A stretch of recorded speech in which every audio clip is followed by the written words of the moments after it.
Well, I got the jugs off. I just wanted to show you what I found.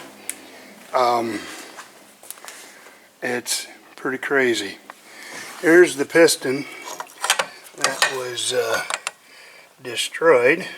You can see, I don't know if you can see that there. Let me get this turned over a little bit better so I can get it up there so you can see it. I think I'm going to replace both pistons.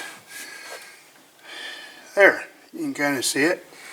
It started burning down the piston. You can see the chunk there in the middle, or the divot, and then I don't know if something broke loose and it started coming down, but as I pulled it apart, let me show you what was down inside. And you can kind of see some of that crud down in the bottom there. And if you can see that little speck of stuff,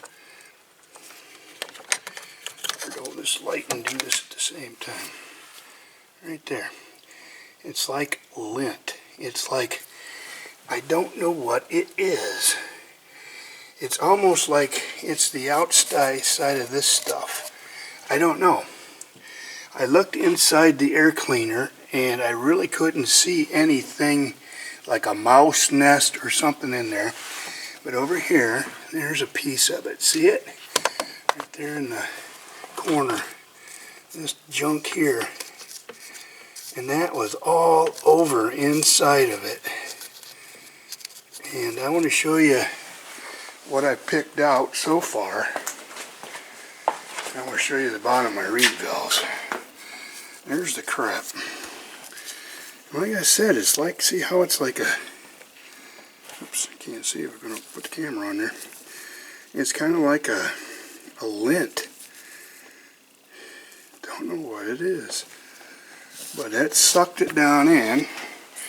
And this is my cylinder that they had shot. And you can look at the bottom.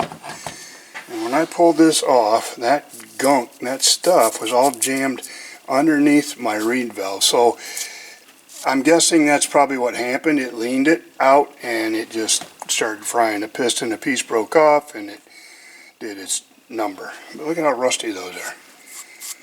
That's nuts. Both sides. This side here is even worse. So she needs some attention. So we're going to give it to her. And this is a 436. I'm pretty sure it's a Suzuki. It's the same engine that the Arctic Cat ran. Because at this particular year in 1981 was the last year for Scorpion, and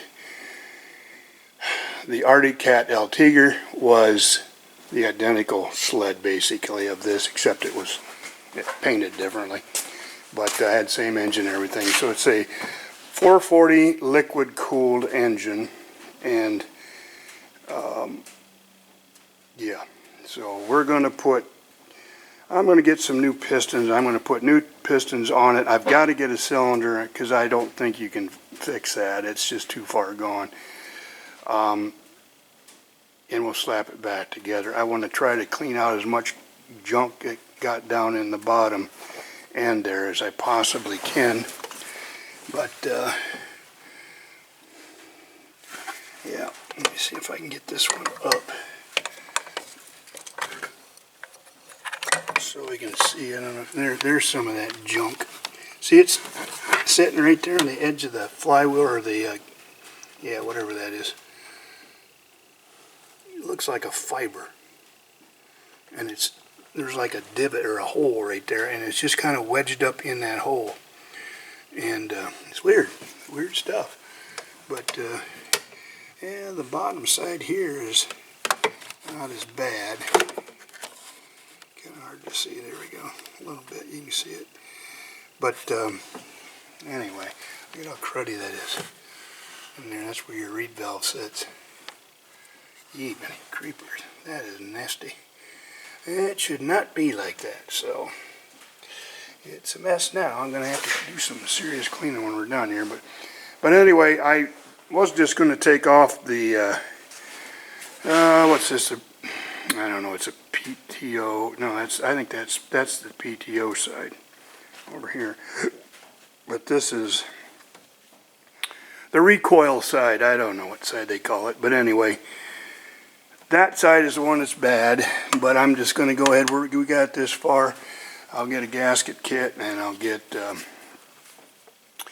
couple of new pistons and rings. And I'll have to wait for a cylinder from somebody, or if I can locate one somewhere, I'll put the word out on all my vintage websites and see what we can come up with.